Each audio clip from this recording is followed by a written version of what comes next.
Now on News Channel 8. There's a verdict this morning in the murder trial of the woman accused of killing a Florida lottery winner. Then, will the deaths of 2 special needs students bring changes in Hillsborough County schools? And punishment is handed down after an ugly incident during a high school football game. It is Tuesday, December 11th. Live from the News Center in high definition, this is News Channel 8 on your side today.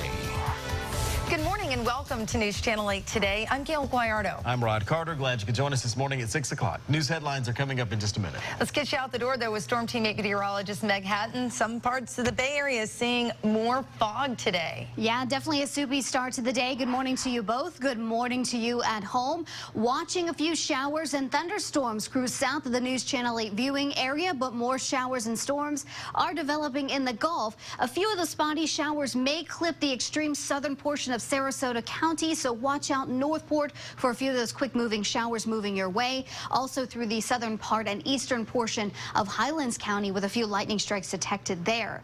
Today's forecast will include about a 50% chance for showers and storms. Fog will linger through mid-morning, temperatures warming up to the mid-70s by noon. We could see a little bit more sunshine, but by 6 p.m., scattered showers and thunder return to the area. It is 69 in Brandon, 69 Treasure Island. You can see across the area, all of us dealing with some pretty mild temperatures and fog. Coming up in a few minutes, we'll take a look at the current visibilities, but first we'll see if the fog's affecting the roads. Well, things are looking a little bit better as far as the fog out there, but we've got more accidents to talk about, folks. Southbound I-75 just past Bee Ridge out in Sarasota County. We've now got a collision. This is off to the shoulder, though, and traffic is still moving at very good speeds both directions on I-75 all the way through Sarasota, but hopefully that's going to be wrapped up soon. A little bit further to the north now in Manatee County. If you're used to taking a US 41 northbound, heads up, because just past 275 right at 89th Street East, all lanes completely blocked. What you're going to need to do is come over here and take 36, also known as Ellington Gillette, or I-75. Fatal accident investigation. They're still out there. I'll let you know as soon as it clears up, but northbound 41 still blocked there. That's a look at the roadways. Back to Rod and Gail.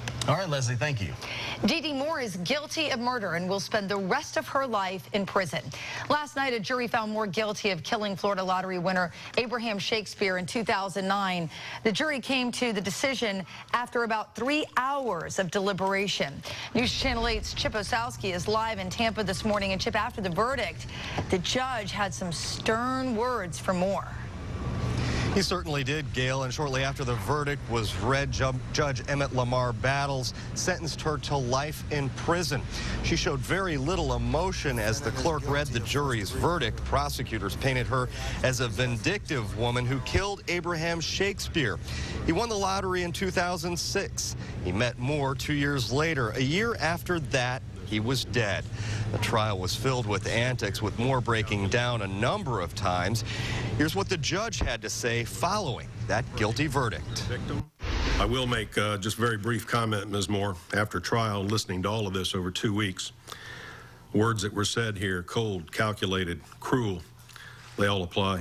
Manipulative, probably the most manipulative person that this court has seen. Shakespeare's family members said they were relieved by the verdict. Moore's attorney says he plans to appeal the guilty verdict and file a motion for a new trial in the next several weeks. Gail? You know, the video speaks for itself. Dee Moore did a lot of bizarre things during all the proceedings, but at the end there, it's almost like she was agreeing with the judge when he was, you know, dressing her down there a bit. Yeah, it was really kind of bizarre, Gail. If you watched the video, you know, you saw her break down a number of times. She was hugging her attorney, and then as the clerk read the verdict, guilty on the first-degree murder, she was just emotionless. It was really kind of odd. All right, thanks, Chip. Well, testimony revealed Shakespeare was shot twice back in 2009. Investigators discovered his body buried under a concrete slab on Moore's property in Plant City. Now to a story that is happening today in Hillsborough County. More than 80 pages of new and revised policies on how to react to special needs student emergencies are on the school board's agenda for today. Now, we've been telling you about this issue a lot lately. Angry parents have been demanding change after 2 special needs students recently died. 7-year-old Bella Herrera, who lived with muscular dystrophy, died after she stopped breathing on a school bus last January. And then back in October, 11-year-old Jenny Caballero, who had Down syndrome, wandered away from her school and drowned in a nearby pond.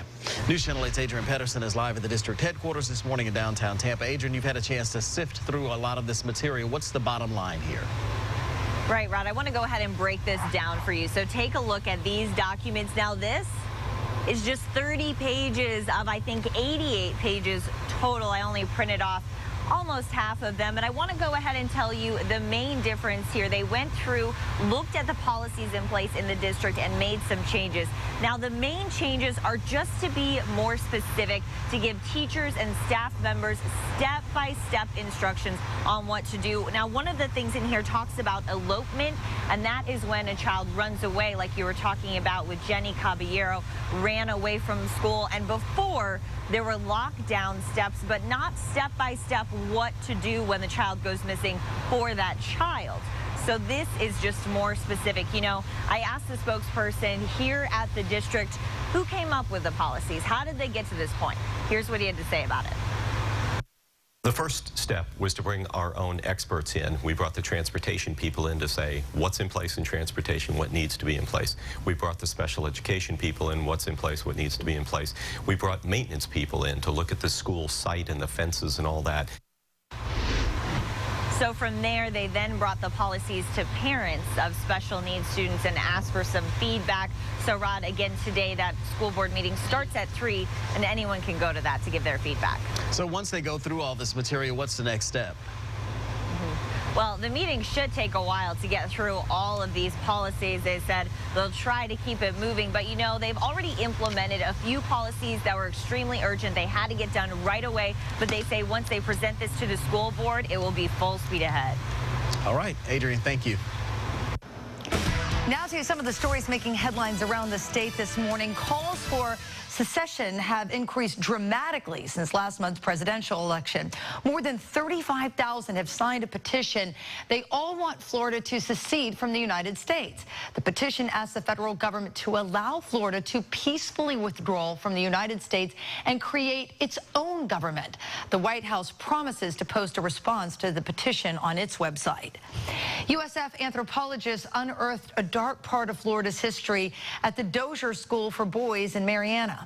The USF team studied a cemetery on the grounds of the North Florida Reform School. They located 50 graves. At least 19 were unreported.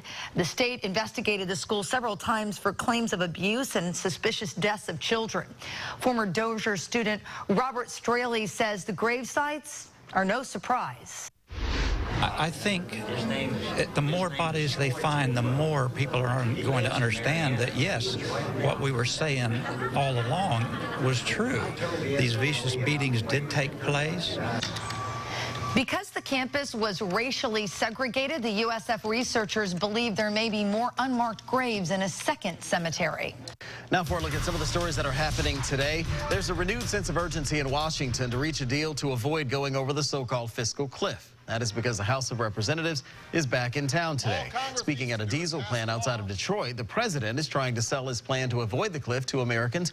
However, he and Republican House Speaker John Boehner both agree that a framework for an agreement needs to be in place this week to avoid spending Christmas in D.C.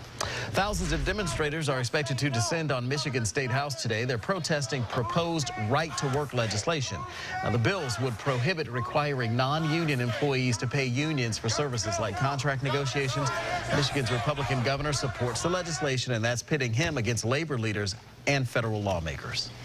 The Australian radio station behind the prank call to the London hospital Kate Middleton was being treated will donate its advertising revenue for the rest of the year to a fund for the family of the nurse who apparently took her own life. The company has also suspended the Sydney-based DJs and has called for an end to all prank phone calls. We're still trying to get our heads around everything, you know, trying to make sense of the situation. If we had any idea that something like this could be even possible to happen, you know, we couldn't see this happening. No, it was meant to be a prank call. The pair went on national television just days after one of the nurses who took the call was found dead Friday in London. Kate Middleton was being treated for a form of severe morning sickness when the DJs made the prank call. Coming up on the Today Show, the family of the dead nurse makes their first public appearance as an official investigation begins. Will there be legal action against the Australian DJs? Well, that's coming up on Today.